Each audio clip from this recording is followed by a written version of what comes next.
Voilà, oui, non, je voulais conclure très rapidement pour dire que, ça fait 1 an et demi que l'Académie nationale de chirurgie travaille sur ce sujet et avec notamment Hubert et Jean-Claude, que je félicite pour l'organisation, et également d'ailleurs Christian Espagno et Jacques Meuret de ACNAM qui nous ont aidés au départ.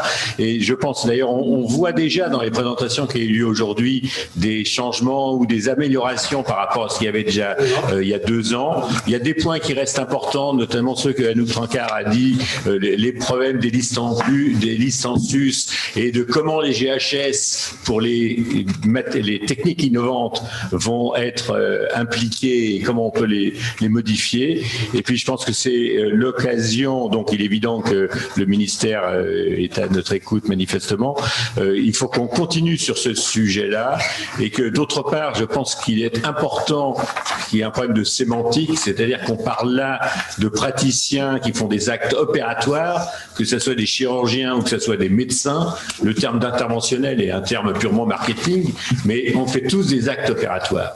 Et il y a non seulement plusieurs spécialités, mais également plusieurs spécialités médicales et chirurgicales qui font ces actes opératoires. Et donc, on doit travailler ensemble. C'est la raison pour laquelle, d'ailleurs, l'Académie nationale de chirurgie, depuis maintenant 4 ans, a dans ses membres des gens qui sont des médecins au départ et qu'on considère comme étant maintenant des praticiens qui font des actes opérateurs. Je vous remercie.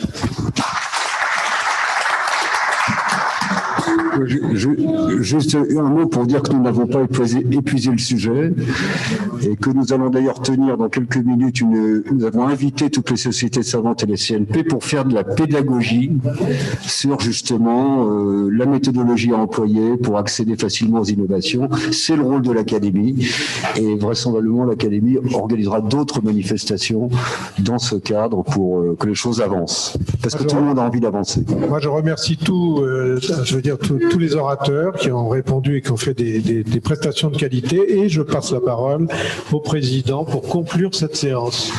Alors, juste un tout petit mot et je terminerai comme j'ai commencé cette journée pour vous rappeler notre solidarité à tous les professionnels de santé avec les victimes de la guerre en Ukraine.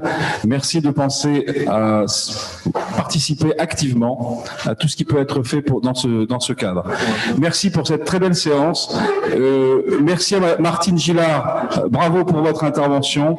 Tous les collègues à distance, je vois Amira Benjeloun, etc. Bravo et merci pour la qualité des interventions.